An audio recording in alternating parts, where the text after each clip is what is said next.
Hi guys, I'm Swapnil. As you would have figured out already that I'm a big Indian cricket fan.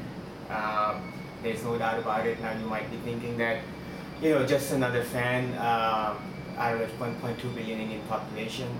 But I am the ultimate cricket sports fan. There's no doubt about it. My earliest journey for cricket began when I was a little kid. Probably like 2 or 3 years old. My dad was a big fan as well, so he used to hear, the little transistors that used to come in India. We didn't have TV back then, it was like 84, 85. So, listening to the commentary all the time in the little transistor.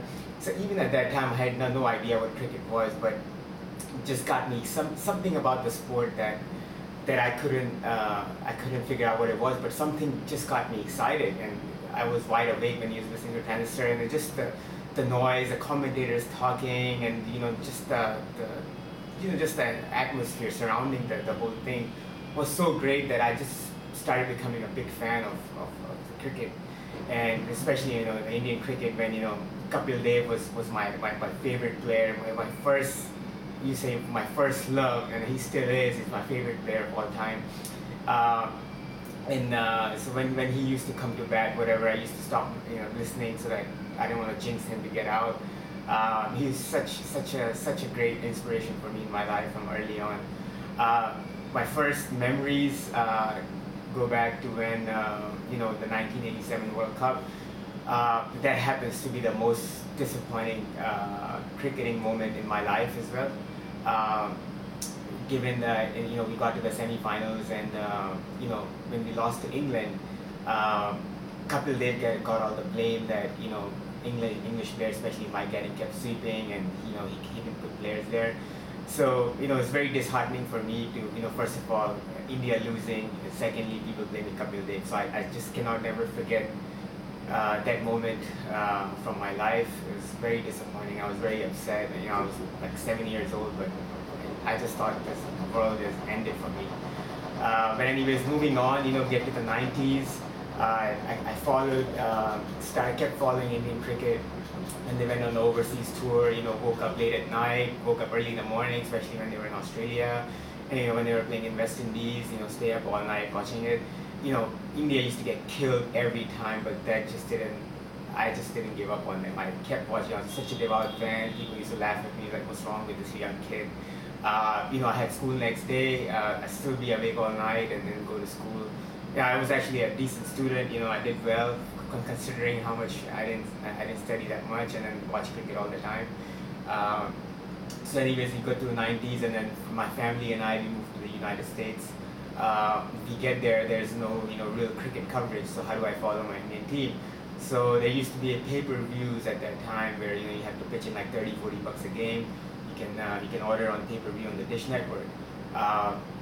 Didn't have any money back then, so the goal in my life was used to just get a bunch of people together so we could chip in like $5 each.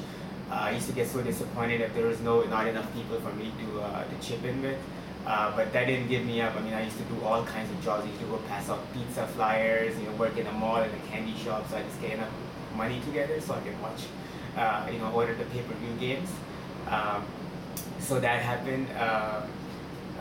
Then we go through 90s, go to 2003 World Cup. We get to the finals right now. Then at that time I was in college.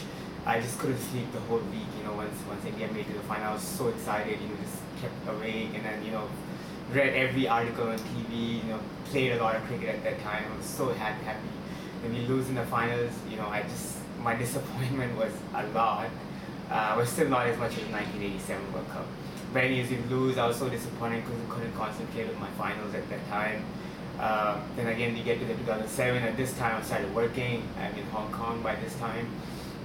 And we get out in the first round, and then this is my new job, and I was so unhappy. I was like, how can India lose to Bangladesh and then not make past the first round? But anyways, I think my favorite moment in cricket has to be the 2012 World Cup final.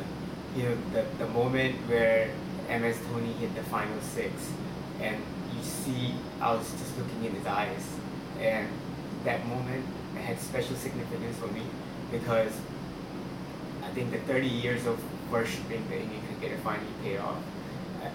the tears couldn't really stop. I was, you know, I was so happy. I was crying at the time. My wife gave me a hug. But anyways, it's too emotional. I don't want to talk about it now. Sorry.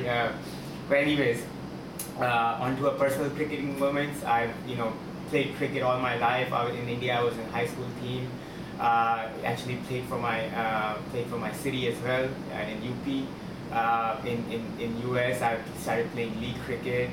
In Hong Kong, when I moved, I created my own team as a captain. As actually won man of the tournament this past season. We were the runners-up in the Challenge League. So there are many exciting moments of my, in my playing cricketing career. I'm an all-rounder. I'm a southpaw, whole left arm and bat lefty. I used to idolize Saurabh Ganguly out of all. He's such a passionate cricketer like me. You just love him, for the way he is. So I try to emulate everything he does, and I think I'm pretty close to how he plays. Let's see what else. There are a lot of things I'm looking forward to in this coming World Cup. Especially Yuvraj Singh coming back and playing. So that is going to mean a lot to me to see him play, and hopefully India will lift the World Cup. But anyways, guys, I think I've passed my 3-minute limit. Again, I hope there's no doubt that I'm still the #1 cricket fan in this world. Thank you. Bye bye. See you later.